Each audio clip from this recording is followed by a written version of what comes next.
స్తోత్రము యేసయ్యా స్తుతి స్తోత్రము స్తుతి స్తోత్రము స్తుతి స్తోత్రము యేసయ్యా. Praise the lord. బాగున్నారా? ఈ ఉదయకాలం దేవుని వాగ్దానం మన పట్ల ప్రతి ఒక్కటి జరిగిస్తున్నారు. అవునండి, అనేక మంది ఫోన్లు చేసి మరి ప్రార్థన రిక్వెస్ట్లు ఇస్తున్నారు. ఇదిగో ఇక్కడ రాయబడిన ఫోన్ నెంబర్ మీరు చూసి మీరు కూడా ఒకవేళ మీ ప్రక్కన ఉన్నవారు కానీ, మీరు కానీ, మీ మందిరాల్లో ఉన్నవారు కానీ, మీ చుట్టుపక్కల ఎవరైనా సరే బలహీనతగా ఉంటే ప్రార్థన అవసరతలు ఇవ్వండి. ఎందుకంటే ప్రార్థన అవసరత మేము ప్రార్థన చేస్తాం, అంతవరకే. కార్యం చేసేది దేవుడు మాత్రమే. కనుక ఈ యొక్క వినడి వినిపించండి. ఒకవేళ ఇప్పటి వరకు మీరు ఎప్పుడు చూడలేదేమో, ఇప్పుడే చూస్తున్నారేమో, మీరు మరొకరికి చూసి మీకు ఇష్టమైతే వేరే వాళ్ళకి ఫార్వర్డ్ చేయండి, షేర్ చేయండి, సబ్స్క్రైబ్ చేయండి. అలాగే ఈరోజు నేను చెప్తున్న మాట ఎఫెసీయులు 5:15 దినములు చెడ్డవి గనుక మీరు సమయమును పోనీయక సద్వినియోగం చేసుకొనొచ్చు.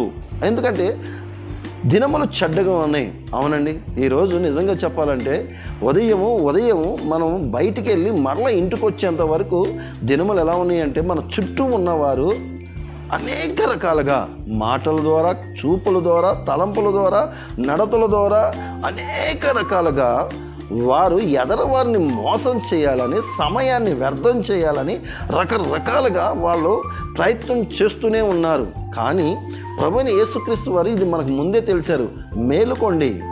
మేలుకుంటే మీ సమయాన్ని వ్యర్థం కాదు, సమయం పోనీకుడి. ఎందుకంటే నిజమే, యవనస్తులు చాలామంది సమయాన్ని వృధాగా ఖర్చు పెడుతున్నారు, సమయాన్ని వ్యర్థంగా ఖర్చు పెడుతున్నారు. చదువుకుంటే 2 క్వశ్చన్లు వస్తాయని ఆలోచించరు, చదువుకుంటే జ్ఞానం వస్తుందని ఆలోచించరు, సమయాన్ని ఏ రకంగా టైంపాస్ చేయాలో చేస్తూ ఉంటారు. నేను కూడా చిన్నప్పుడు చదువుకుంటున్నప్పుడు సమయాన్ని వ్యర్థం చేశాను. కనుక నేనేం చేస్తానో మీకు తెలుసు, సేవతో పాటు ఆటో నడపాల్సి వస్తుంది. అదే మంచిగా చదువుకుంటే ఏదో ఒకటి చేసేవాడిని, దేవుడు ఆశీర్వదించేవాడు. కానీ నేను చదువుకోలేదు కాబట్టి నేను ఏంటంటే మొదటిగా దేవుని వాక్యము, దేవుని యొక్క మార్గంలో నడుస్తూ ఆ సమయం మిగుతున్న సమయాన్ని నా యొక్క సొంత పని చేసుకుంటున్నాను. అలాగే మరి మీరు యవనస్తులారా, మీ పిల్లలు కానీ, మీ పెద్దలు కానీ ఎలా సమయాన్ని పోగొడుతున్నారో ఒకసారి చూడండి. ఎందుకంటే సమయం పోనీక ఇది చెడ్డ దినములు వస్తున్నాయి. రాబోయే దినాలు అన్నీ వ్యర్థమైన దినాలు. ఒకరికొకరు మోసము, ఒకరి మీద ఒకరు అబద్ధాలు లేనిపోయినాయి. ఆఖరికి ఒక ఫ్లాట్ మీద 3-4 రిజిస్ట్రేషన్ చేసుకొని చూడండి ఎంత ఇది మొత్తం చేంజ్ అయిపోతుందో. అయితే ఇక్కడ అంటున్నాడు దినములు చెడ్డవి కనుక, దయచేసి దినములు చెడ్డవి, రాబోయే దినాలు ఇంకా చెడ్డగా ఉంటాయి.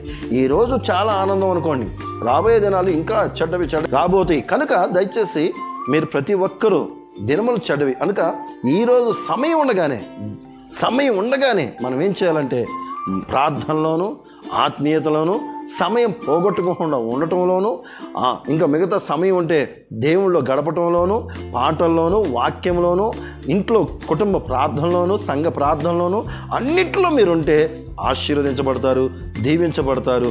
మరి మొదటిగా మీరు చేయాల్సింది ఏంటో తెలుసా? దినములు చెడ్డవి కనుక మీ పిల్లలు కానీ, మీరు కానీ దయచేసి చెడుతనం వైపు వెళ్ళకుండా నీవు మంచి మార్గంలో వెళ్ళు, దేవుడు నిన్ను ఆశీర్వదిస్తాడు. దేవుడి కొన్ని మాటలు దీవించి ఆశీర్వదించును గాక. తల ఉంచుకుందాం, కళ్ళు మూసుకుందాం, ప్రార్థించుకుందాం. పరిశుద్ధ జీవాధిపతి నీకు వందనాలు. అవునయ్యా, దినములు చెడ్డవి.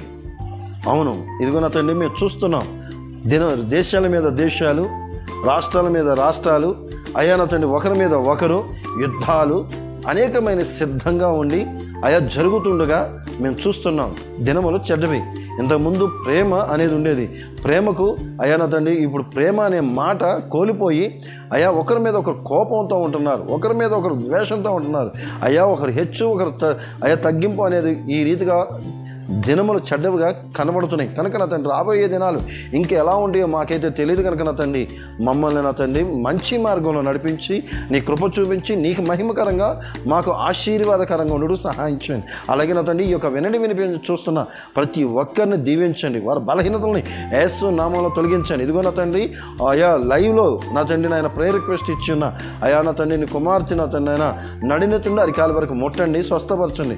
తన బలహీనతలను యేసు నామను విడుదల ఇచ్చేయమడుచున్నాం. తనకున్న ఇబ్బందులన్నీ యేసు నామను విడుదల ఇచ్చేయమడుచున్నాం. ఆ కుమార్తెని మీరు స్వస్థపరచుచున్నందుకు వందనాలు. ఎందుకంటే నా తండ్రి, స్వస్థపరచు యెహోవాను నేనే అని మీరు వాగ్దానం చేశారు కనుక నా తండ్రి, మేము ప్రార్థన చేసే వారమే కనుక నా తండ్రి కుమార్తెను దీవించండి. తనకున్న బలహీనతలు, ఇబ్బందులు, ఇరుకులు యేసు నామములో తొలగించమని అడుగుతున్నాం. సాక్షార్థంగా జీవితం ఆ కుమార్తెలోంచి వచ్చుటకు సహాయం చేయండి. అలాగే ఎంతోమంది నా తండ్రి బలహీనంగా ఉన్న వారందరినీ స్వస్థపరిచి ఇదిగో నీ నామానికి మేము తెచ్చుకోమని ఈ చిన్న ప్రార్థన ప్రభువైన యేసయ్య అతి పరిశుద్ధ నామమున అడిగి వేడుకొని పొంది ఉన్నాం పరమ తండ్రి, ఆమేన్. Praise the lord. ఈరోజు పెళ్లి రోజు అలాగే పుట్టినరోజు జరుపుకుంటున్న మీ అందరికీ నా హృదయపూర్వక వందనాలు. వినండి వినిపించండి ద్వారా మీకు శుభములు. దేవుడు మిమ్మల్ని దీవించి ఆశీర్వదించునుగాక.